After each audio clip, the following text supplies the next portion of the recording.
Thank you so much for that very generous and kind introduction. And thank you all for this return trip to Michigan. This is one of the talks that I was most hoping could be in person, because a visit to Savas to have coffee with Al Young, Celeste Walking Hayes, Carson Berg, and Scott Colson Bryant was something that was on my list and something that I wanted to do. And for the students present, pro tip, take their classes and thank me later. But in all seriousness, to be invited in this capacity is beyond words. It is truly an honor to be with you all today as part of this continued dialogue about access and inclusion, especially in the midst of these uncertain and troubling times.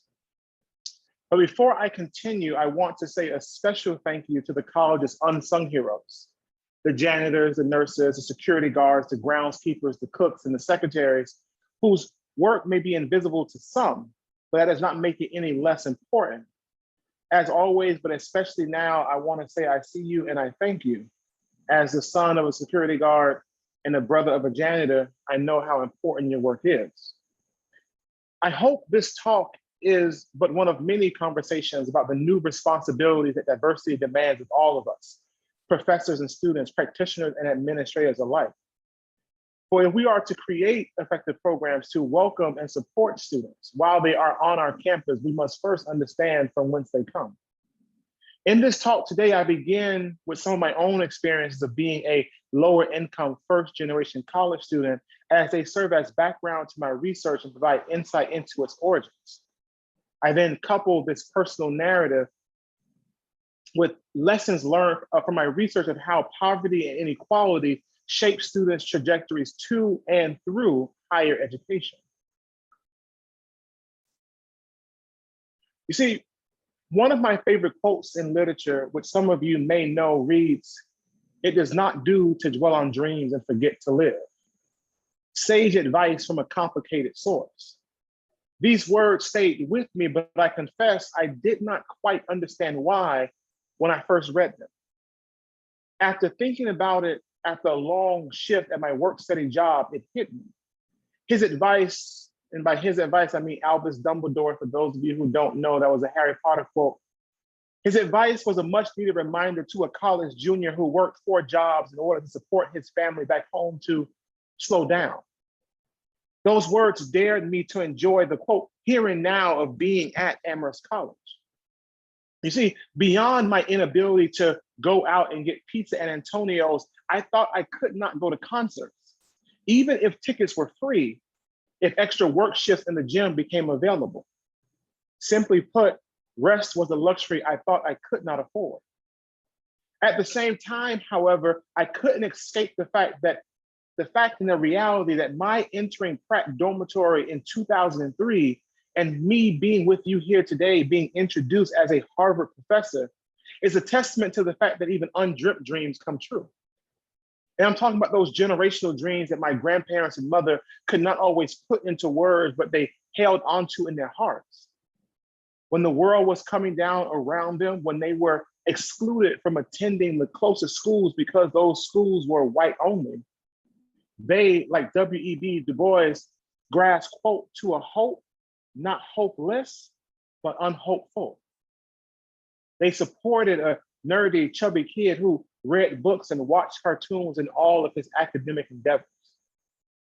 Their love paved the way even as specific help on the road to college was absent. Many of us, students, staff, faculty, and administrators here today arrive at the college gates along similar uncharted paths. And this is a common reality, you see. Higher education in America is highly unequal and depressingly stratified. Although roughly 1 out of every 2 students in college today are the first in their families to attend college, just 14% of the undergraduates at the most competitive colleges come from the bottom half of the income distribution. Just 14% come from the bottom half. Instead, those from lower income families are disproportionately relegated to community, for-profit, and less selected colleges where resources are fewer and graduation rates are lower. This contrast in destination is made even more striking when you consider that 38 colleges in America have more students from families in the top 1% of the income distribution compared to the bottom 60. I'll say it again. 38 colleges in America have more students from families that make in excess of $630,000 compared to those who make less than 60. At Washington University in St. Louis, the ratio is almost 4-to-1. This disparity is especially troubling given that these selective colleges, places like Amherst and Harvard, UVA and Michigan, serve as mobility springboards for those from disadvantaged backgrounds compared to lower tier schools. Yet we were once kept out of these bastions of privilege by a devilish duo. We were excluded by lack of information on one hand and tuition costs that rivaled or even eclipsed our family's annual incomes on the other. The price of the ticket was simply too high. Changing this reality, colleges finally realized they were missing out on America's greatest untapped resources, those from humble means with Herculean drive. You see, some colleges took action. Beginning with Princeton in 1998, colleges began enacting no loan financial aid policies to combat the class inequalities that have a stranglehold on our delicate democracy and even more fragile system of higher education. Amherst announced a similar policy the following year. You see, through these initiatives, colleges reached out to say that money will no longer be a barrier to entry. It will no longer curtail your success. This made me happy, for I too benefited from these new policies. But uncritically praising universities as democratic institutions for increasing access reflects a limited civic imagination. An admission letter and generous financial aid do not a diverse college make. Access ain't inclusion. Sometimes I worry if colleges have extended coveted invitations to excited, eager, able youth before adequately preparing for their arrival. You see, some universities have forgotten an old truth, that citizenship is so much more than just being in a place. It is about accessing all the rights and the privileges pertaining thereto. You see, this is what I studied, but it's also what I lived. Where are the other poor Black folks? This is the first question I remember asking myself as a college freshman. I had just been invited to partake in what I call now those convocation conversations. And y'all know those innocent chats I'm talking about, when people conveniently work in verbal versions of their resumes and narrate the stories behind passport stamps for any and all to hear. You see, my new peers, Black and white alike, swap stories of multi-week trips abroad and fancy parties hosted at second homes. They regaled us with personal accounts of courtside seats to professional basketball games and invitations to private premieres to movies that had not yet hit theaters. They knew about Canada Goose before it was cool. Hell, they even spoke about PJs, and where I'm from, PJs don't mean private jets. You see, these were class markers I associated with the rich. My first time on a plane was actually traveling from Miami to Amherst. What I thought I found that day was what I would discover in graduate school, the legacy of Bowen and Bach's groundbreaking study, The Shape of the River. You see, in this work, Bowen and Bach showed that an overwhelming majority of the Black students at elite colleges come from privileged backgrounds, the sons of lawyers, the daughters of doctors, the children of commerce. So I resigned myself to be, yet again, the only poor Black person in a rich white place. Imagine my surprise, however, when one of my classmates who studied abroad in Spain during her junior year of high school turned out to also come from a single parent home that struggled to make ends meet. Feeling comfortable with each other, we shared stories of doing homework by candlelight. We did this not to be romantic, but rather because the power was out. We knew a common struggle all too well, that sometimes there was more month than money. The vacation homes they ventured to, it turned out, were not always their own, but rather those of their wealthy high school peers. Alas, I was not alone. I was not the only one granted access to privileged experiences in places beyond what my family could afford, let alone what they even knew about. Like my freshman imagination, however, social science research did not make space for these experiences as part of the larger first-gen story. When they wrote about us, they wrote of a single experience chronicling culture shock and isolation for a group of, quote, students at risk. Yet all the while, as my research uncovered, colleges were hedging their bets. They were getting their new diversity from old sources, the Andovers, the Exeters, the Sidwell Friends of the world. You see, my research focuses on life at an elite university in Northeast that adopted no loan financial aid policies. And I spoke with 103 Black, white, and Latinx undergraduates and observed campus life for 2 years so as to investigate what is it like to be a student on an elite college campus.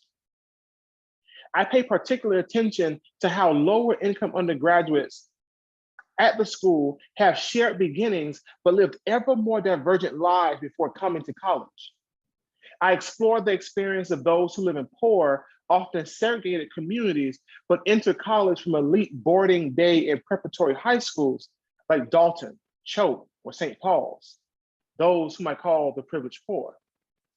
I compare their experiences to equally economically distressed peers who come from local troubled public schools, those whom I call the doubly disadvantaged. Now, admittedly, these terms are loaded. To be honest, my choice in terms is purposeful. In addition to the oxymoronic quality of privileged poor that sticks with you, to engage with or even find fault in the term still forces one to interrogate what they intend to capture. A simple question with a complex answer: how can one be both privileged and poor? On what axis of inequality are we speaking? Even using the qualifier doubly inspires an intersectional way of thinking about inequality when there previously wasn't one, especially as it pertains to first-gen and lower income college students. But as I said before, this is as much a personal as a professional matter for me.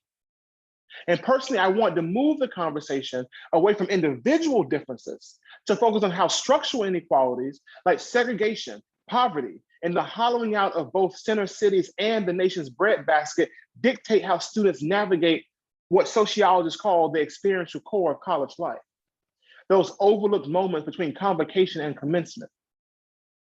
You see, my investigation into this overlooked diversity pushes back against the dangerous downplaying of our prolonged exposure to savage inequities in our neighborhoods and in our schools affect how students navigate college, if they make it there at all. For we cannot escape the fact that while some neighborhoods and schools keep us from hurt, harm, and dangers, others place us in the thick of it. American streets still bear strange fruit. Instead of justice rolling like a river and righteousness like that mighty stream as promised, some communities get led. You see, conventional wisdom dictates you have to know where you've been to know where you're going. To understand the undergraduate experience, the same sentiment is true. We must examine where students come from and what they have been through to understand why they chart the path they do once they reach our gates. Which students immerse themselves in the college community? Who wants to leave after the first week? Who gets the strongest letters of recommendation? Who says, I couldn't breathe here? Who calls their college a toxic environment? Who likens it to deja vu? To overlook the rich diversity of experiences within first-generation college students is then to base policy on only a partial picture. As it stands, our understanding of how poverty and inequality, class and culture shape undergraduate life remains incomplete. You see, the privileged poor and doubly disadvantaged, by virtue of their disparate high school experience, have different access to what sociologists call dominant cultural capital. I know it's a term that has been used many different ways, but for today, we could think of cultural capital as simply those taken for granted ways of being that are valued in a particular context. Again, taken for granted ways of being that are valued in a particular context. For example, colleges expect students to be comfortable and proactive in forging relationships with faculty from the moment they set foot on campus.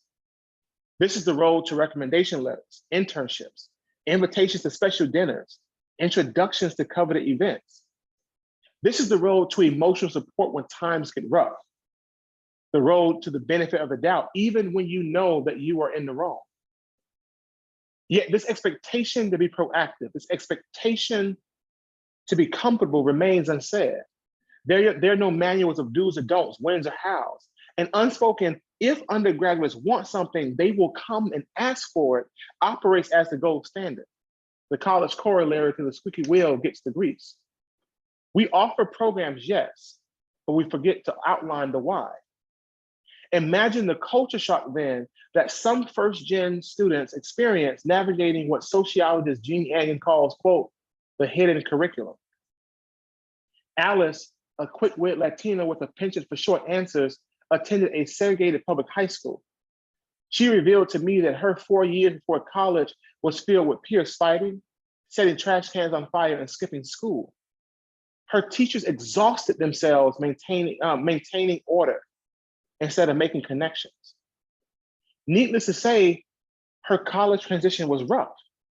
She says, Tony, college contradicts everything about my life back home, the people, the culture, the very buildings I pass on the way to class every day. Her professors informally say, hey, my door is always open, but she doesn't believe them. She feels, quote, too intimidated, too afraid to talk to people, and consequently, quote, rarely goes to school-sponsored people for things. You see, for Alice, hunkering down and doing things on her own is the right way to get ahead. I mean, her behavior makes sense. It helped her through middle school where disorder was the norm. It helped her through high school where contact and help from teachers was not always given. It helped her get to college. How should she feel in office hours, a term she never heard before, when teachers at her school often left before the last bell rang? In contrast, Agun, a discerning Latina, also hails from a troubled neighborhood, but attended an affluent boarding school with a $200 million endowment. Her largest class was 12 students. Moreover, contact with teachers both inside and outside the classroom was an everyday occurrence. Studying abroad was not only an option, her school encouraged it. Office hours were built into the culture and the official schedule of the school day. It should come as no surprise that she feels, quote, empowered to go and talk to the person and say, hey, I want to meet with you. She goes on to say, Tony, my school instilled in me that I'm allowed to do that. It's actually my right. Even when her instructor was away from campus, Agun had no qualms calling his cell phone for prearranged virtual office hours, despite friends' surprised looks and admonitions. You see, what was new for Alice was old for Agun. What was a mismatch for one was a match for the other. These differences result not from individual deficiencies, no, rather societal ones. But colleges mistakenly, erroneously, see Agun as engaged and Alice as doing just fine. Moreover, colleges reward students accordingly. One regulatory advisor shared with me that when it comes to nominating students for different awards and prizes and honors, she says, quote, the nomination process is relationship dependent, unfortunately. It enables students who develop relationships a leg up in the process. And with the look of someone admitting an uncomfortable truth, she says, oftentimes the best candidates are not put forward. It's hard to tease out what is meritocracy and what is nepotism, favoritism, cronyism, or whatever you want to call it. You see, undergraduates from America's forgotten neighborhoods and ignored schools are truly disadvantaged if colleges continue to privilege the privileged. Engaging college officials is smart. It is expected, it's even rewarded. These lessons, however, do not fall evenly across the populace. As the old maxim goes, talent is evenly distributed across the country, opportunity is not. Colleges cannot assume that all students have been permitted to practice these skills, let alone master them, before they take their seats in front of us. We as college officials must be proactive in how we give help. Colleges and universities must not label those who do not immediately seek out support as less deserving of it. We need to return to basics in many ways. Let's define office hours. Why do we say when they are before ever thinking to say what they are? There are lessons colleges also must learn, or rather remember. Those from whom the college environment is new should not be the only ones forced to change, to grow, to adapt.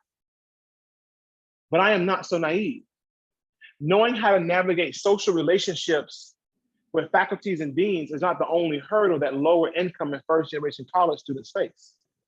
There are things that no amount of cultural capital can combat.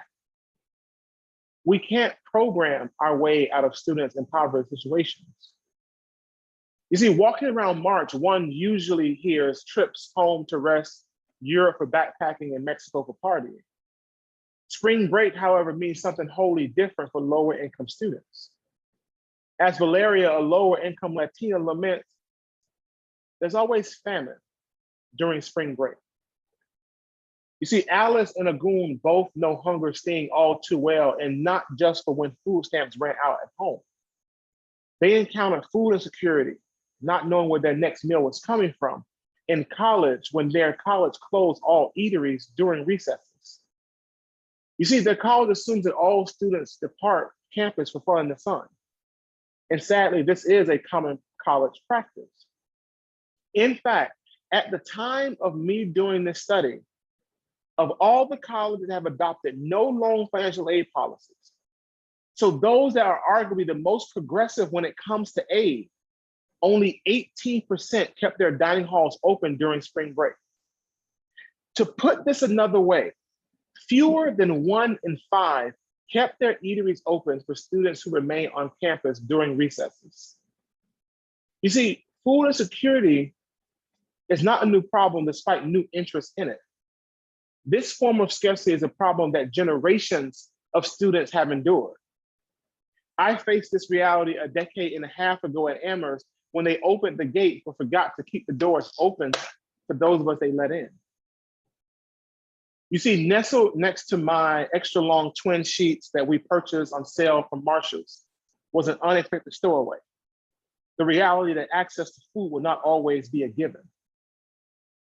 I remember walking past Valentine Dining Hall and the lights would be out. Only the emergency exit signs blazed red in the darkness. The chairs were stacked on top of the table as if Tito had just finished vacuuming but had just moved out of sight. But through the dim lighting of that emergency exit sign, however, you could still see the plates and trays, forks and knives through the gates that bar you from entry. You see, at Renown, cafeteria closures result in 1 out of every 7 students facing food insecurity during spring break. I want you to think about that for a second. At one of the world's wealthiest universities, 1 out of every 7 students can chart hungry days on their calendar without fail. To make matters worse, some colleges charge students upwards of $35 a day to stay in their own rooms or the rooms of their friends who are on spring break. One college goes as far as to change the locks on the outside of buildings to prevent entry. Let us not think this is a problem of this food insecurity and scarcity is isolated to just those handful of schools. We have a national problem that needs a national solution, because 2 out of every 5 students across the country, estimates say, are food insecure. But in addition to the race, I want to push us to think about the lived reality behind those numbers. You know, one student asked me a tough question in interviews that I still don't have an answer for. So she asked me point blank, she said, "Tony, how can you support yourself when you can't even feed yourself?" Capturing this reality with comedic seriousness, Ariana says, quote, "Spring break is the real Hunger Games." But just how close it comes to living in the districts is downright depressing. I met a student. She's a young white woman with a pixie haircut wearing a sweatshirt with Columbia University stitched across her chest. She stood brave in a room full of about 200 people to discuss spring break. After rising from her seat, she revealed that she had a question for me. She asked me simply, she said, did you notice gender differences in how students dealt with spring break food insecurity? I knew where she was going, but I wanted to give her the power to tell her own story. Looking at me as if for courage, she shared that how she spent her last spring break at one of the wealthiest universities in our country. She increased her online dating activity in the lead up to spring break to secure dates the following week. You see, banking on gender norms of men, of older men, specifically paying for the first date, she felt that her only option was to use OkCupid as if it was DoorDash, Tinder as if it was Grubhub. In order to eat, she offered her time for the night. This makes no sense. Putting oneself potentially in harm's way to secure a meal is not part of the undergraduate, or should not be part of the undergraduate curriculum. And yet far too many undergraduates face this year after year, day after day. And this goes beyond just what lower income students face. What about the students who do not have a home to go back to? What about those students who know that home and harm are synonymous? You see, new students require taking on new responsibilities. Colleges must move from access to inclusion. College must focus not just on who they admit, but what happens in the 4 to 6 years after. Because to embark upon the noble and crucial task of making our elite institutions look more like the world and not just the top 1%, we must question what we take for granted. Students' experiences underscore how access and inclusion are two separate institutional mandates. We must ensure that students don't just graduate, but they do so whole and healthy, ready for the next adventure. And as each class becomes ever more diverse, colleges' connections to once overlooked communities become more pronounced. And these consequences, the consequence of these new ties is that various inequalities are brought into sharper and sharper relief. New questions must be asked. Do we know how to support those who grew up on farms and center cities? Are we prepared to help students through a bad harvest as well as a loss of a family member due to gang violence? The college gates do not protect us all evenly. We cannot run from these connections and the new expectations they place on us. We must embrace them, but more importantly, we must learn from them. As Viola Davis said, diversity is not a hashtag to be celebrated today and put on the back burner tomorrow. We must demand better of ourselves. We must demand better of our alma maters. When James Baldwin reflected on America, his home, he noted, "I love America more than any other country in this world. And exactly for this reason, I insist on the right to criticize her perpetually." To the students present today across the colleges, across the different across the university system, your college is your home and you are its citizenry. Do not sit idly by while your stories are used to promote an image of the college that you find false. No longer should you, to borrow from Paul Laurence Dunbar, wear a mask that grins and lies, the one that, quote, hides our cheeks and shades our eyes. We have paid that debt of human guile many times over. And so I close with this. It is my hope that the privileged poor not only shed light on the problems at hand, but also provides a framework for addressing them going forward. So as you chart your 205th year of educating tomorrow's leaders, as you pursue truth, move beyond diversity to tackle the inequality in your school, on your campus, and in the lives of your students. And in that quest, go back to the lessons that Langston Hughes taught us oh so long ago when he implored us to hold fast to dreams, for if dreams die, life is a broken winged bird that cannot fly. Hold fast to dreams, for when dreams go, life is a barren field frozen with snow. So I implore you to be unapologetic, be bold, go blue. Thank you.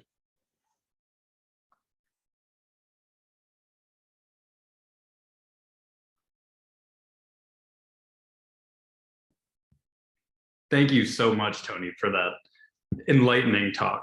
I'll keep the praise brief so we can get right into our moderated conversation. But I wanted to introduce myself first. My name is Gabriel. I'm a fourth-year student at the University of Michigan studying art and design and American culture. And I'll hand it off for our other student moderator, Serena. Hi, thank you again, Dr. Jack. That was really fabulous and very enlightening. I'm Serena Brewer. I'm a graduate student in my thesis year, my last year of the Master of Architecture program at Taubman College. Yes, so ready to graduate, but I'm at Taubman College of Architecture and Urban Planning. So I guess we will start off the moderated Q&A section now, if you are ready and have taken a sip of water to engage into this. So our first question is, what advice do you have for colleges and universities on how to make some of these unspoken rules that you've talked about explicit? That's a great place to start. One, because it is putting the responsibility on the college and the university, right? It is not, as I like to say, it is not students' job to do the work of the university, right? Students have so much on their plate already, as we are seeing during this pandemic, but also as I'm doing my, the next book project. There's enough on our plates. Not enough students have enough on their plates already that we have to really interrogate what the university should do. And so I appreciate even like how we're starting to frame that conversation. What I will say is this: we have to question what we take for granted, right? We have to. The reason why I speak about office hours, right? Office hours is a term that is thrown around as much as pizza party, all-nighter sex, and other things that you say on a college campus, right? It is everywhere, right? You see it everywhere. But how many times have you actually heard it explained, right? The kind of assumptions that we have about what students know is paramount, because for me, fellowship does not mean Oxford. Fellowships is what you do on a Sunday morning when you say pass the peace, right? On church pews, right? There's a very different type of understanding that could be regional, that could be other things, but when you're in academia, it means something. Certain things mean something different. So when we think about taking for granted what students know, we always have a student in mind. But that student is never that first generation college student. It's that student who is not necessarily a legacy at the particular university, but is a legacy of higher education, whose parents have been to school, whose grandparents have a degree, or oftentimes an advanced degree, where they can hear these lessons at the dinner table. They can hear it over coffee in the morning. They can hear it on the way to school. Like, oh, either I'm hosting office hours because you're a faculty member, or when I was in college, I had a great conversation with my faculty member in office hours. You're 7 years old, you're hearing your father, your mother, your grandmother, your aunt saying office hours is not foreign to you. So when you think about the fact that there are some students, when a faculty member walks in and says, and I give this example in the book, saying, hey, my office hours are from 4 to 7 on Thursday. To some students, that means, okay, I'll come to the office at 4 to 7. But for a good portion of the students, they can read that as, oh, that's your time to do your work unbothered. So I'm not going to come to you at this time because you're telling me basically when you're not free. Both reads are right, but one has the context clue of college, right? And you have that kind of resources. So we have to question what we take for granted about what students know. And also question what we take for granted about what students can afford, right? So much of our thought process is, of course you have access to this, or you have enough access to it that it's not going to be a surprise to you. And that's not right. And so I always ask faculty, staff, and presidents and deans, let's think about what we take for granted. And again, I'm not saying that defining office hours is going to change the world. That one individual step is just that, a step. But I hope it is part of a larger journey of people thinking about, wow, I've taught at this school for 20 years, and I've never thought about the barriers to access to me. right? Those are the kind of questions I want senior faculty members to really grapple with. Not to shame anybody, because quite frankly, like it's emerging, right? This data is emerging, these experiences are, but the question is not how long has it been that you've been doing a job and ignore this. It's like, how long will it take you to act accordingly now that you know this new information?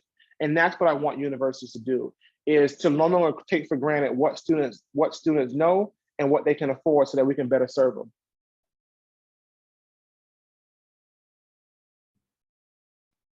Thank you for that answer.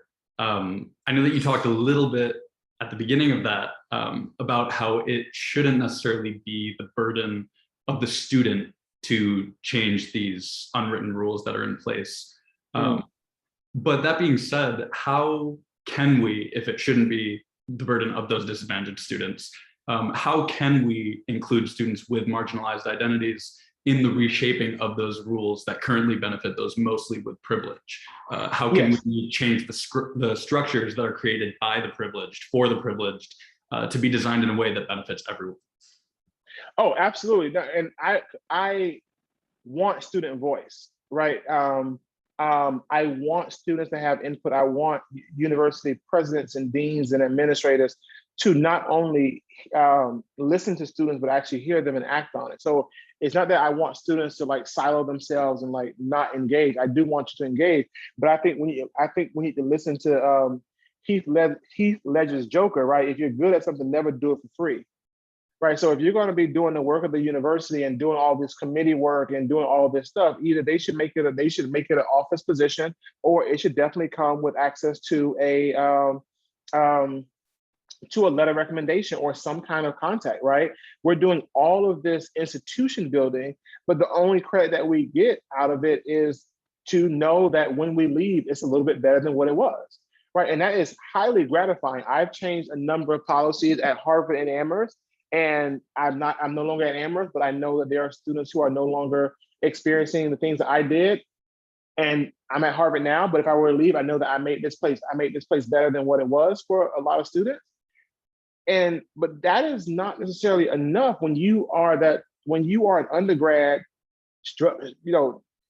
juggling classes, trying to finish a thesis or a problem set or a drawing and things like that. You got stuff to do, but a letter recommendation or the ability to, hire ambassadors, right? You all have a Victus program, right? It shouldn't just be alumni who are given, but rather what do we do with the students that we have on campus and how can we better serve them? How do we actively recruit people and put them in high contact positions with faculty and staff so that that student can also learn how organizations work, but then in the process, you are not, essentially sharing your trauma, like being put from office to office to office, but you are actually having a single conversation, continued conversation with people who are listening and who can affect change. Thank you for that answer. That really resonates with me personally. I think a lot of us who are very involved students have experienced this, where we don't get the equal return on the investment that we put in. I would like to go to the next question, which is a little bit more specified for community. So what can we do at University of Michigan, students, faculty, and staff, to create equitable access to higher education at our institution?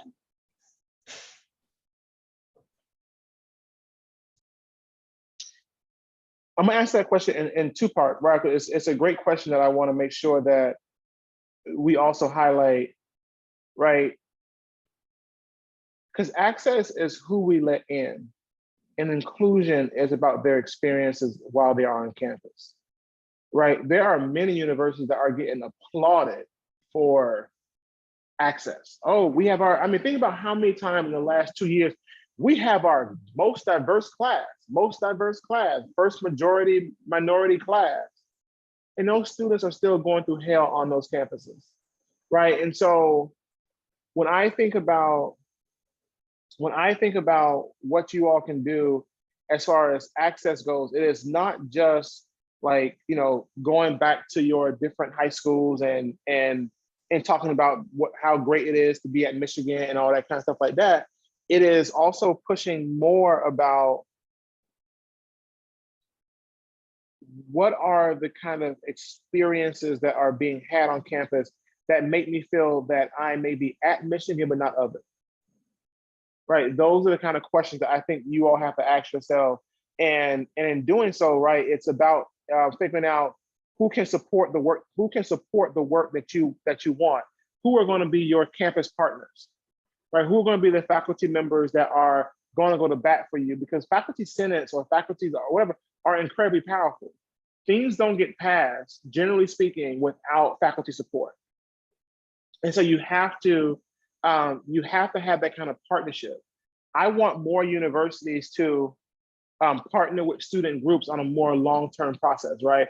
You love to call us when it's admissions week and it's visiting campus, and you want to have every Black, brown, and everybody in between group on campus host their flags, host their groups, host their everything to show how diverse, yeah, we may be, oh God, I almost said blue and yellow, but maize and blue, right? We want to like just have our, have that flag and then the Rainbow Coalition behind it. Well, okay, then what's going to happen come Monday when these students leave, right? So it's about the partnerships. It's about making sure that we're not just focused on who we admit, and getting our numbers up in that way when we are ignoring the narratives behind those numbers. So I want more people to focus on inclusion than access at this point in time, because not saying that, I don't want to say more important, I want to keep the same energy up for recruitment and who we have. I want to increase financial aid, I want to increase support, all of that kind of things like that, yes. But I want us to bring that same energy when it comes to what happens come Monday morning after admission. Weekends are over. I want to happen. What happens the day after convocation when all of a sudden you want to say how beautiful our campus is, and then come Monday, you're like, I feel totally lost here.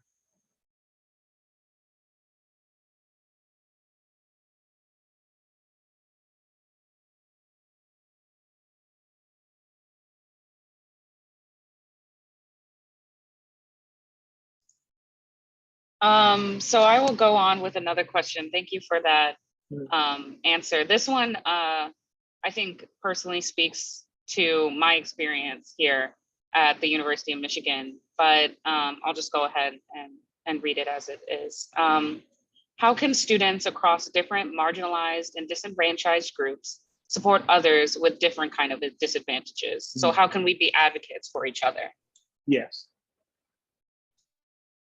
I mean, I think, what your question gets at is also like, the power of solidarity, right? The power of building across groups, because it's not just, it's not just lower income. First of all, lower income and first generation college students are not the exact same group, right? There's diversity within diversity that's in both. And the thing is, the more we know about students' experiences, the better we will be at supporting students. And that's why I believe in the power of narratives. And as far as like helping students help each other, I think it's really, really important for us to think about what kind of possible ways that, one, student groups can work together, two, the kind of coalition building with faculty and staff, but then also like helping each other fill in those gaps. I also want more students, and I always say that when like a lot of sometimes students who are very comfortable in college, students who are legacy, ask me like, what can we do too? And the thing is, it's like speak up, step up, and bring along, right? Many students get asked to be on these committees and in these high status positions over and over again. Oh, come introduce this person. Oh, come fly with the president here. They're doing this fundraiser. Like, what would happen if you also speak up and say, hey, I know I've been asked a number of times, I'm thankful for these opportunities, but can we also include an experience of somebody who comes from a different background than I am, or who comes to Michigan through a different route? Or I believe pull a move that's inspired almost like by 30 children, like bring somebody along without invitation sometimes, right? Or announce that you will, so that you can actually have a diverse set of conversations that you previously wouldn't have, right? Think about all the times in which, I remember my advocacy on spring break issues. I had to tell so many people how many students up on campus that they didn't believe me. They were like, no, because every student I know leaves. Think about that. That is not a full data set. That's a sample, not a population, right? Like that's a select sample of who you know. And then I discovered that 1 out of every 7 students, and they were like, I had no idea. Well, yeah, because you don't know the people who are actually experiencing this harm. And one, you need to interrogate why that is, because given your job, you should know. But these are the kind of questions that you want to have. And so how do we allow students to have a voice and say, hey, we need to bring some more people into this conversation? And I think that's one way in which we can all be there, that we can be there for each other, is to share the kind of resources and acknowledge that when we have different sets of privileges or different sets of opportunities, it's not saying that you can't take them. It's also saying that in the conversation, that part of your feedback to push the university to be better is to help them recognize their blind spots. And any person who is worth their job should be thankful for like having. If you're saying that you are bringing on this, this sophomore, this junior to this committee for their perspective, and that perspective includes some things that you need to reinterrogate, hopefully you are willing to accept that.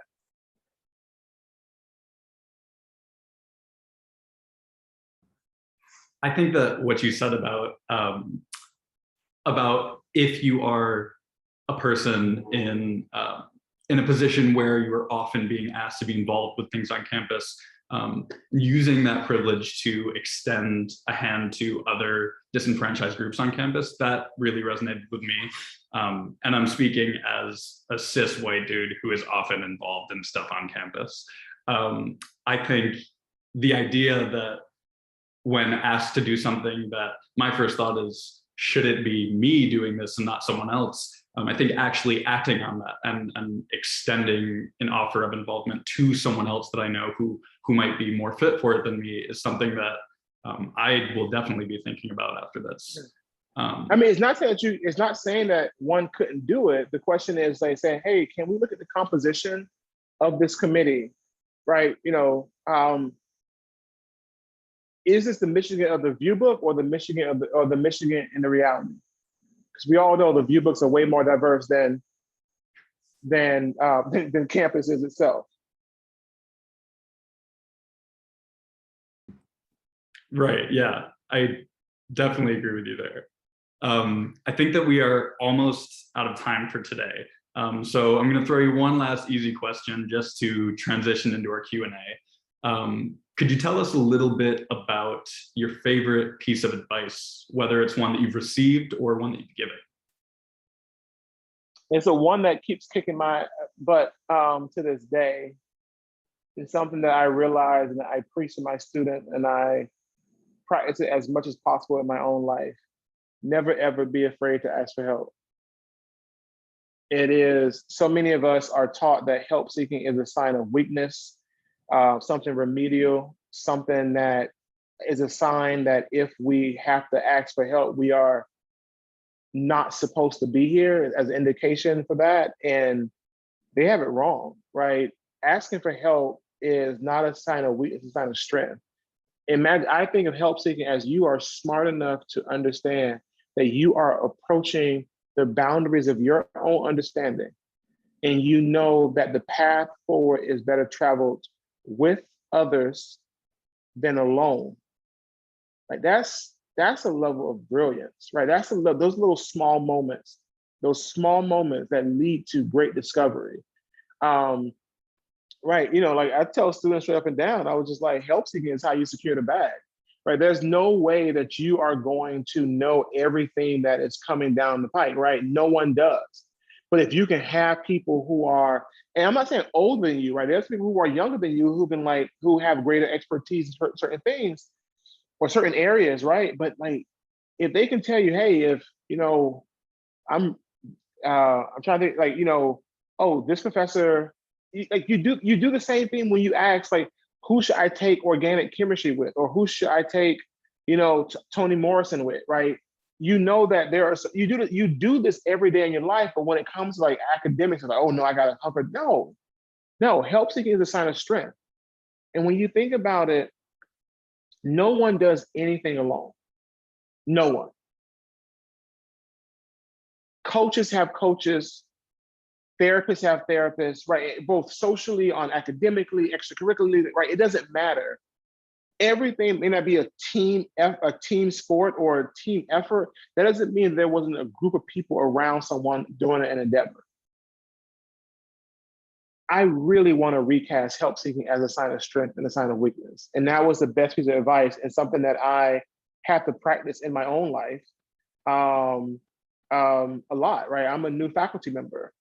I don't know how to do some of the things that people have been doing for the last 20, 30, 40 years. I'm new to it just like other people are.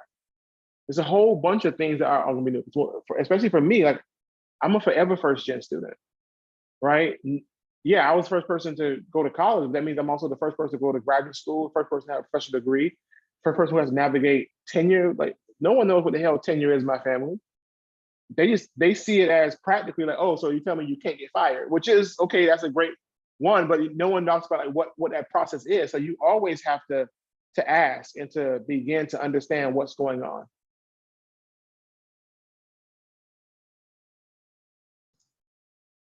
Well, thank you for joining us in this moderated conversation, Dr. Jack. I think we were going to bring it to the live Q&A with William and with the participants. Thank you. Thank you. Incredible conversation, Dr. Jack. Thank you, Serena and Gabe, for enticing us with wonderful questions. Along with those wonderful questions, we also received some wonderful questions from our audience today. And so in this section, we will be sharing those. To introduce myself, my name is William Spraggins. I studying in the College of Engineering, studying naval architecture and marine engineering. And I'm currently a senior. So to kick off our discussion, our first question is going to be, would you say being poor was overachievingly your most difficult adversity faced throughout matriculation?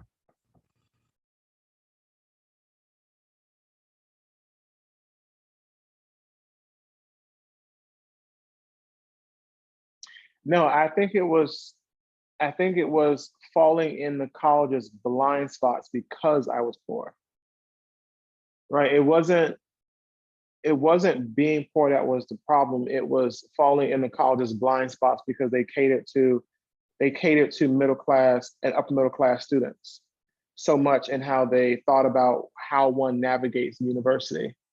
With that said, there were real specific obstacles, like teaching my family how to be there for me in a new way, but also doing that in a way that could ruffle some feathers, because as many first gens know, as soon as you got admitted to college, all of a sudden they looked at you different, like many people in your community and your family. I think about In the Heights, right? And I think about Nina's story in the Heights, and how she had to say, standard reply, lots of paper, lots of tests, lots of papers, right? There's this moment, there's this gap that is almost is hard to navigate.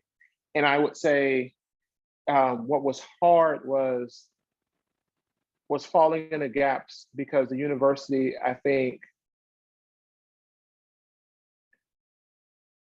they thought that financial aid was enough, and oftentimes it's not. I would say oftentimes the biggest hurdle to success in college is not necessarily financial, especially, and I am saying especially if you go to a school, like these, I went to Amherst College and actually at Harvard. So I'm also speaking, with my research site and with my research sites in mind, type of places that I engage with people on. And so, yeah, it was falling in the cracks. Because there's a lot of things that being first you have to navigate on your own. And by on your own, I don't mean by choice. I mean just like because people don't know. And And so you are experiencing it independent of your family. And when you realize that the university didn't make space for you, it kind of gives you like a mind, like this cognitive dissonance between like getting recruited so heavily and then being treated like crap once you're there.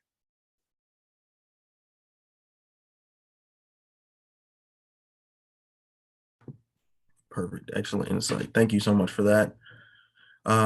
Moving into our next question, since you kind of mentioned the family piece, I kind of want to focus on that next question we have here. So you go to college and you know that you just don't belong, and you fight and scrap to make a place for yourself and learn how to get respect. And then you go back home. How do you bring that respect back home? And how do you still fit in back home? Oh God, that is the eternal first gen question, to be honest with you. It's hard. I was talking to Gino Diaz about this many years ago, and I'll never forget his advice. He said, sometimes you have to preemptively forgive your family. And I was just like, you gotta be crazy. Like people saying all kind of outlandish stuff, like, what are you talking about? And the more I thought about it is the moment that you were accepted, you exceeded their expectation. So before you left the campus, before you did anything, the moment that you were accepted to school, you exceeded their expectation. The people who thought the world for you, who thought you can take the world, who thought that everything, they don't know how to read the reality of what it means for you to actually be not just a college applicant, but a college student.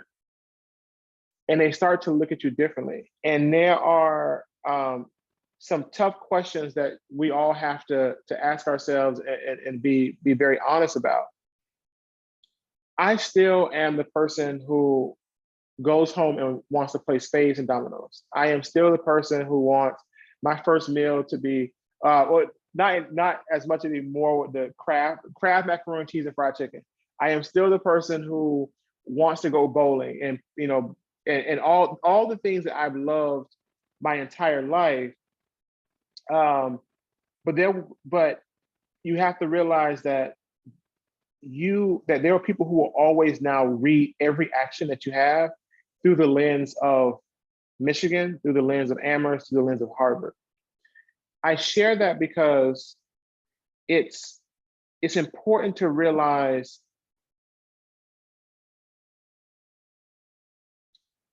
here's why I get in trouble sometimes, because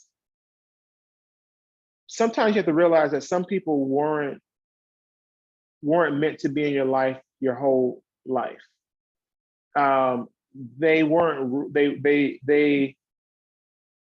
They just don't want to understand what it is that you're doing. And as much as, and I think we should do this, I think we should start translating our experience back home instead of hiding them, right? How many times do we put on a smile when we call home, even when we're hurting? And so there is this gap, there is this distance.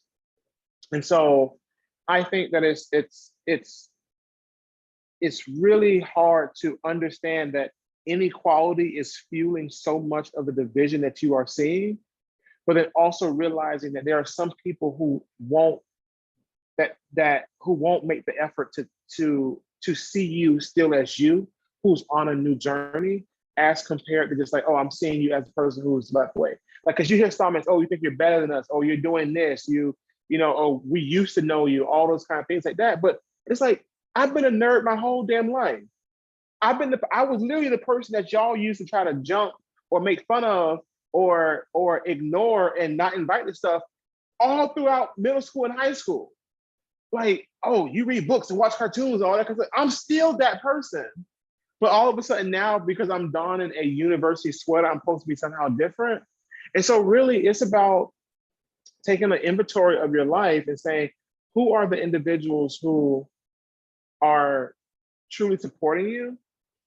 Who are the people who are trying to support you, but are struggling? and who are the people who are just going to try to tear you down and make slick comments no matter what. And it's sad that so many more of us, like lower income and first generation college students, have to do that level of social accounting. But it's the reality, sadly. I mean, the alternative is just not go to school and then do what?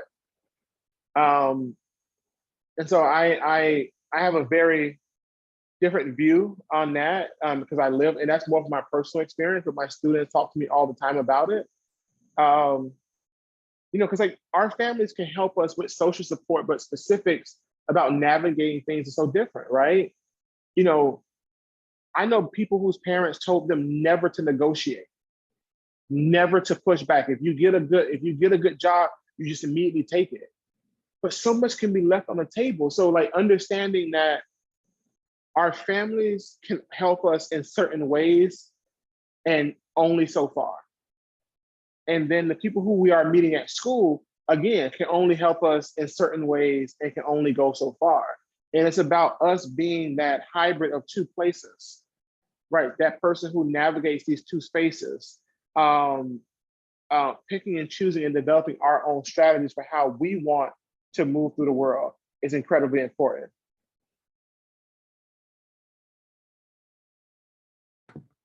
Perfect. The question about family is always the hardest one to answer because I know so many people's families have sacrificed so much to get them to school. But then it's hard to also realize that the people who sacrifice everything to get you there can also be the people who derail that very effort. Sometimes, most of the time, not intentionally, but it's possible. And that's really hard, right? I had to tell my mom, and we talk about this all the time. I had to tell my mom, I said, hey, Jack, we called each other by our last name. When I played football in high school, it was kind of cool that they put our name on the back. And I said, Jack, I said, you can't tell me somebody got shot at 8 o'clock in the morning. So I get up at 7. In college, I got up at 7:30 in the morning because that was actually the time that the dining hall opened. And so because I called home every morning, I would have breakfast with my mom as she took my nieces to school. But she would tell me the neighborhood news. But I always had a 9 o'clock class, either 9:30 or 8:30 a.m. But 9 o'clock every day, Monday through Friday, I was in somebody's class. I said, Jack, you can't tell me somebody got shot because you never know when I'm gonna have a quiz or a test. You don't know, I do, when I'm going to have a test at 9 a.m. And I know you're trying to keep me informed and keep me knowing what's going on so I'm not left out, but that's really hard, right? And so, and even saying that, it's not like it was like, oh yeah, sure, I'll wait until the evening. It was just like, well, I thought, you know, there's a negotiation, there's an ongoing conversation about like explaining why, right? The same way how I want faculty to explain why office hours are important and what they are, I think we also have to tell our families similar things like I can't hear about this news when I'm about to start my day.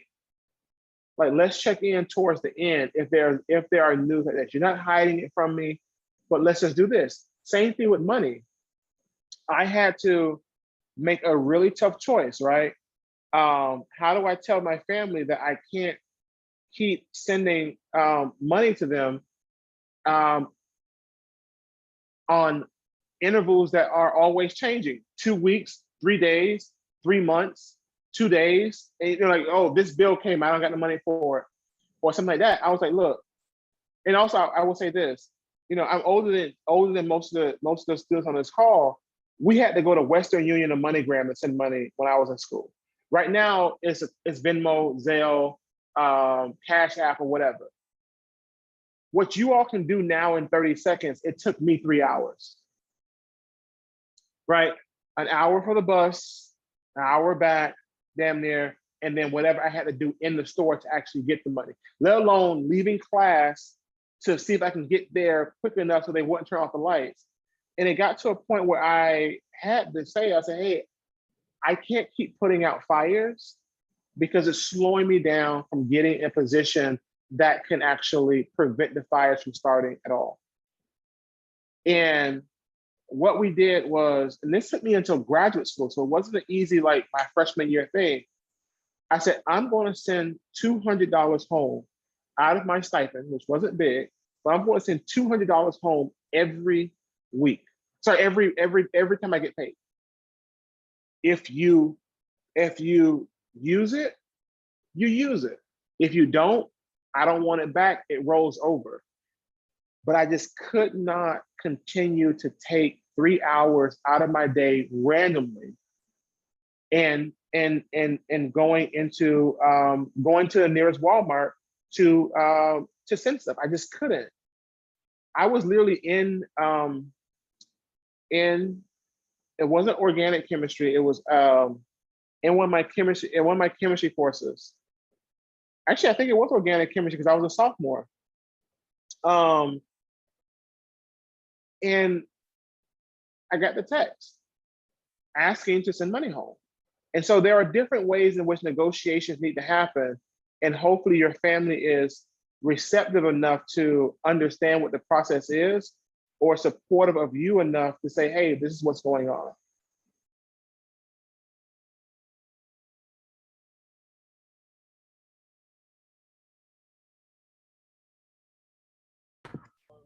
Thank you for that. Actually resonated with a lot of what you just said. So really appreciate that entire testimony. That's going to transition us into our next question. Let's see here.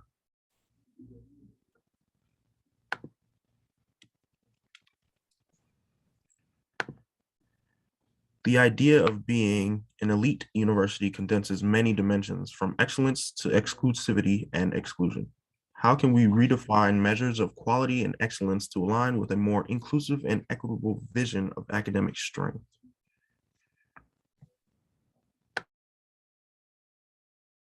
That's a great question. I think it points to the fact that elite doesn't necessarily mean anything but like the person said, like it's more exclusive. It tends to be more privileged and wealthier, right? What makes an elite? I mean, if you think about The Chosen, which is Jerome Carabelle's groundbreaking book, like Harvard, Yale, and Princeton had some of the highest acceptance rates back in the day because they were just, it was nepotism, right? It was just, you know, certain families got in. And then there was a change, right? And so the way in which we think about education today is just, it's very, very different. I also don't want to necessarily attach elite to rigor or the idea of rigor, because that also is loaded in very, very many ways. Yeah, I think we need, I think, you know, what's interesting about Raj Chetty's research, right? When he pushes us to think more about what universities are doing the best work when it comes to mobility, right? Sure, Harvard and Michigan may have extremely high graduation rates for certain groups, but they still, what do you call it? They still admit such a low number of students compared to like some of the UCs that he highlighted in his work. I think those measures should be taken more seriously. I also wanted to say, like when we do college ranking, I always think that it's interesting how we never care about student experience in those rankings, and especially student experience for different groups. So when I think about, there was a prize, for example, that was given out by the Jack Kent Cooke Foundation that was given out to the most diverse college that was doing this kind of work. And they got $1 million grant. And I remember Vassar College got the first one. And I'm like, I happened to go to their website. And at the time, Vassar had a 2-week spring break. And they shut down during that time. So it wasn't just like a 1-week thing, it was a 2-week thing that students were struggling through. And I'm like, what would happen if you actually took student experience into consideration? What would happen if the metric for praise was not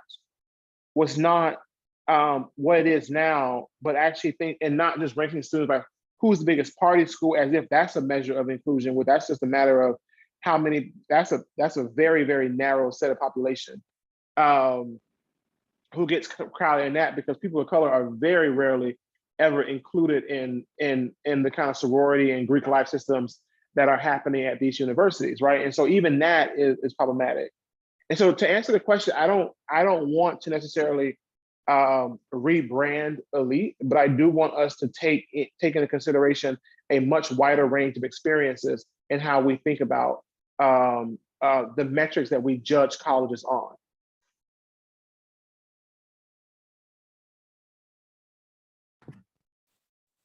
Oh man, wow, that is, yeah, powerful, very powerful. That's gonna bring us into our last question, which will be from a Black female fourth-year undergrad studying at the University of Pittsburgh. It's a two-part question here. Let's see, how did you handle / any advice for students dealing with imposter syndrome, as in knowing that you have the capabilities and worthiness to be at a university, but doubting that at times due to external factors such as income, opportunities not granted, etc. Second part of the question is, how did you stay steadfast to accomplish such great findings? I love ending on this question, because I'm going to implore you to do something when it comes to imposter syndrome. Do not babysit other people's insecurities. So much of imposter syndrome is other people looking at you or finding out something about you and saying that you should not, you cannot, you will not be X, right? So when I think about imposter syndrome and thinking about, oh, well, if this was for you, you would be, 100% happy from the very first day, and you would be gung-ho about it. You wouldn't have any kind of trepidation about it. No. Who's ever jumped off of a diving board for the first time, or just like going in, like be happy and free? Riding a bike for the first time. All these other things that got us to this point that started with fear and determination, that got to determination and expertise, right? That is a very logical translation. So any kind of insecurities that we feel, so much of that has been projected onto us as compared to internal, right? It's like when people talk about the math gene, how in order kind of stuff like that, or how math is more gendered. No, math is sexist, or rather how math has been carried out in the academy for so long, and telling women they cannot be, telling especially women of color that they cannot be. That's what made math what it is. That's why teaching math is a civil rights issue, right? That's why we have these things. It's because of who was allowed to sit at the table, who was told they can't, and who was told they never will, right? So when I think about imposter syndrome, and yeah, like you're supposed to have fear. You're supposed to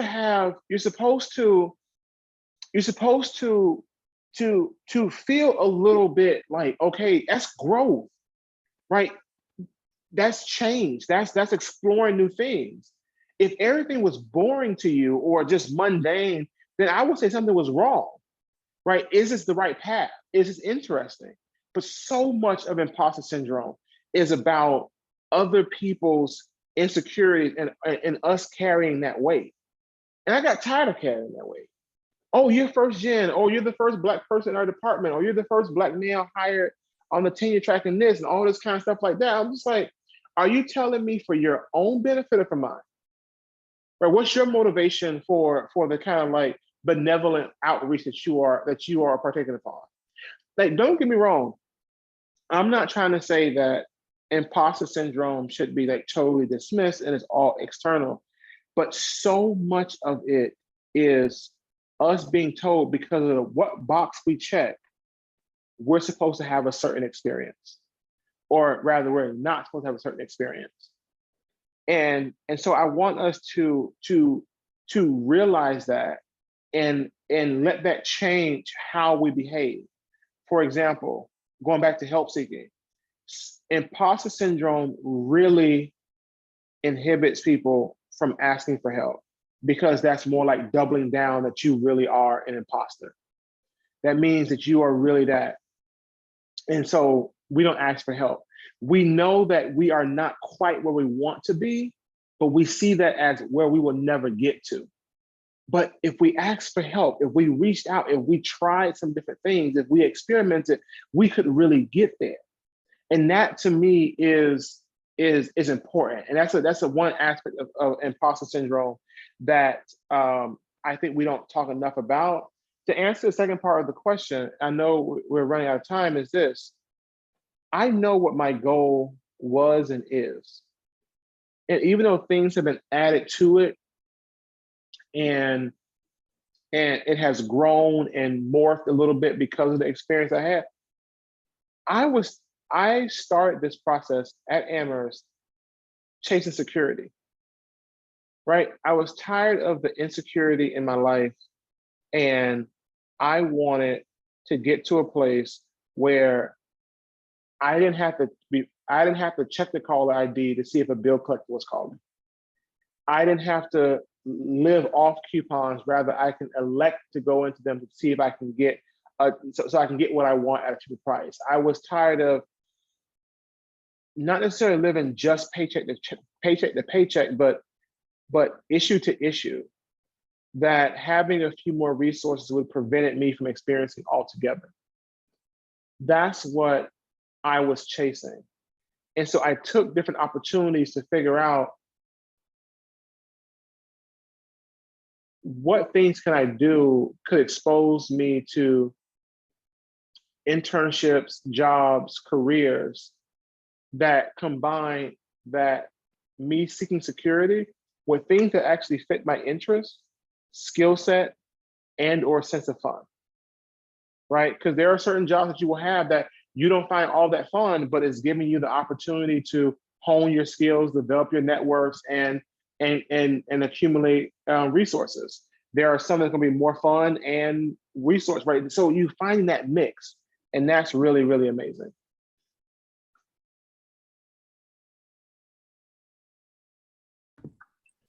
Thank you so much for all of that wonderful testimony. Really appreciated how much of your personal narrative you added in, and it really does put it into perspective in terms of really trying to absorb some of these experiences. And so thank you for that. I want to give thanks to everyone that has asked questions. And even though we weren't able to get to all of them, we want to thank you for asking them here. I think I'll close out with this final comment that was submitted. It is saying, I am a first-gen college student from a low-income/low-resourced family. I first attended MSU and dropped out.